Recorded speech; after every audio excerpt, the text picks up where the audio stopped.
Welcome back to Sawbones Barbecue. Today we're cooking tomahawk steaks. I know, we just barely did a video about that. However, today's a little different. We're not doing cooking techniques, we're focusing entirely on the meat. We got two different tomahawks from two different sources, both American Wagyu, so Wagyu crossed with Angus. Our first steak is from Snake River Farms. If you've watched a couple videos on this channel before, you know I really like Snake River Farms. They have great beef and great pork, and we cook it a lot. But today we're also going to try another steak from Plum Creek Wagyu. Plum Creek is a tiny family farm in Crete, Nebraska.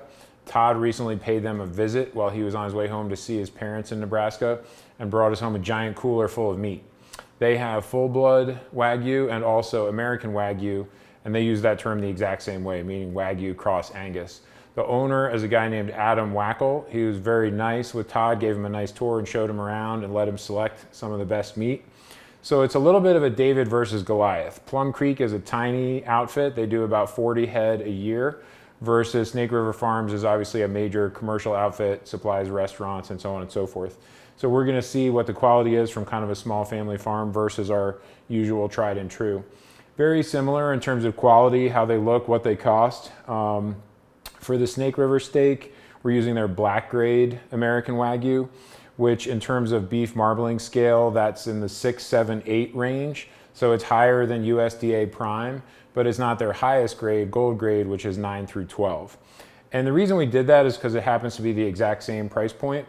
So the Snake River black grade steak is, I think, about $158.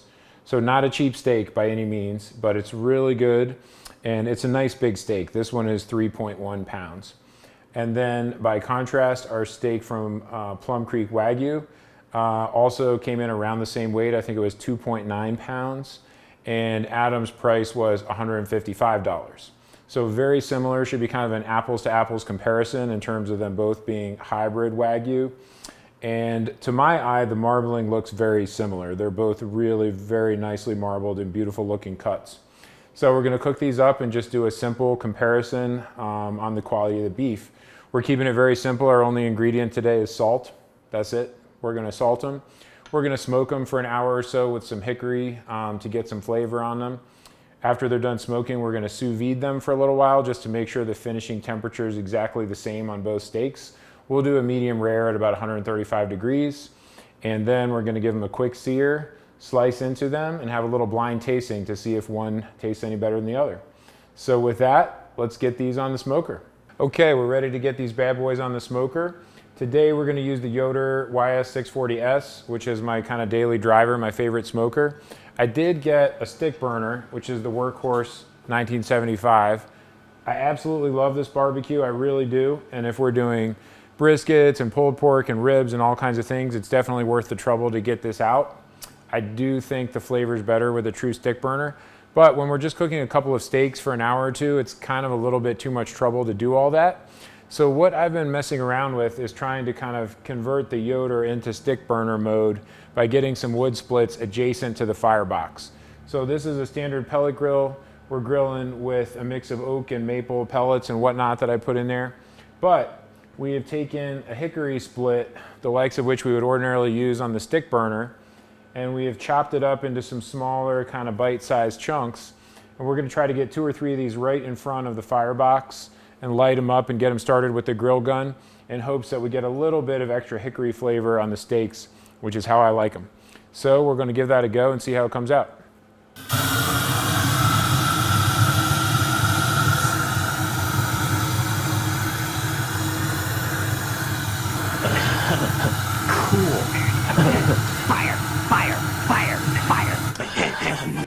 All right, so I've got those started. They're not in open flame.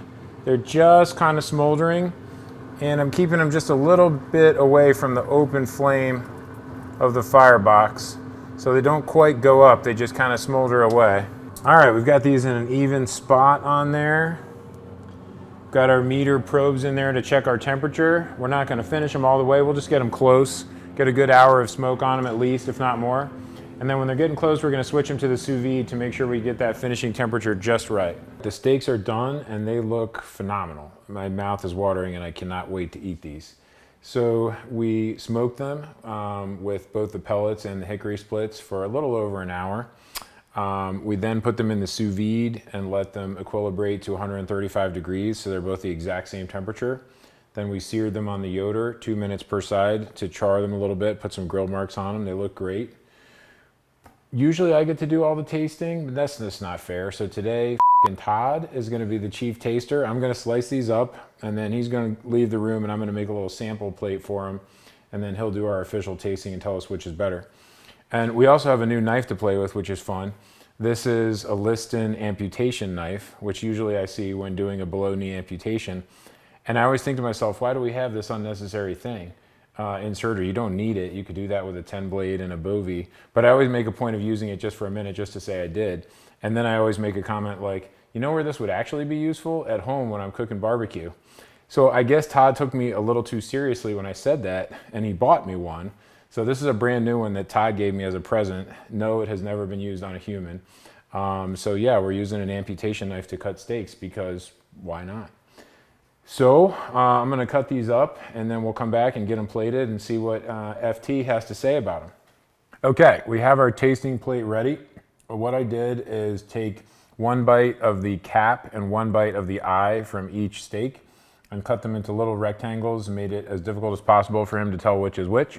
So hopefully he can't tell. I don't know which is which. The bites look pretty identical. So we have cap and eye from the first steak and then cap and eye from the second steak. We'll let Todd have a few bites and see what he has to say. All right, number one. That is the cap from number one. Yes! Yes! Yes! Yes! Doesn't suck. That is good. All right, I should do the other cap, I think. I think so, yeah. Go cap, cap, then eye, and see. It looks like the cook came out the same on both. Texture, you know. Oh, also not too smoky. Not too smoky No. from the splits. Okay, good. All right. But could you get any hickory on it, or do you think yeah. I'm full of it? Yeah, there's definitely smoke. little There's bit definitely smoky, smoke there. but not excessive.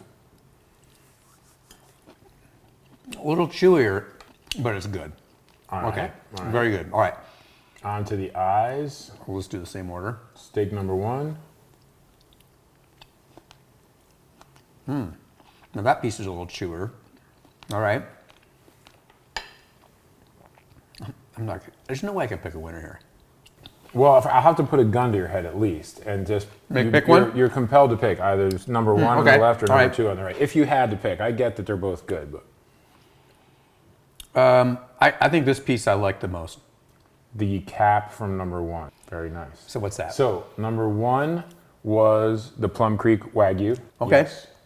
Number two is the Snake River Farms. Talk about as even as it gets because I like the cap on that one And and the the eye eye on on that this one. That's kind of funny to me because I noticed when they were raw before we cooked them that this one didn't have an amazing cap on it. It was kind of like just the top part. It wasn't a full robust cap all the way around. I mean, it definitely had one and it looked good, but it's maybe not like the best cap I ever saw. This one had a very thick cap. Like you can see on those slices, like, oh, good 1.5 inches thick. So I think it might be the particulars of the steak you got, that one had a little bit of a better cap on it. This one was a little bit thinner and just kind of on the crown of the steak. Okay. But, you know, they were both, looks like pretty good. Either one. I got to dig in. I can't resist, Yeah, so you I'm going to got have a few bites. Okay, I had a taste myself, and I think I have to agree with FT. These are both similarly good. Not really one definitely better than the other. I agree that the Plum Creek steak had a better cap. I think that's the particulars of the cut we got, because this one had a really nice thick cap on it. The Snake River one was kind of from a different end of the ribeye. It had a little less cap and a little more eye. So I think that's maybe the particulars of the steak we got, not an indication of the overall quality. They're both top notch. They both taste phenomenal. I can't pick a clear winner, but I would say that the Plum Creek steak is every bit as good as the Snake River Farms one. It lacked nothing on it, in my opinion. And they should be similar type of beef and similar price point. So both very good. It's a multiple choice question with no wrong answers, in my opinion. We have a bunch more Plum Creek cuts, and we're gonna do more little comparison videos like this, so we'll have that coming soon. We put links to the 2 meat companies, as well as all the different equipment we used in the videos down in the show notes, so if you're curious, look for links below. If you like what you saw, pound subscribe, and leave us a comment if there's any cooks you'd like to see in the future, and we'll see you next time.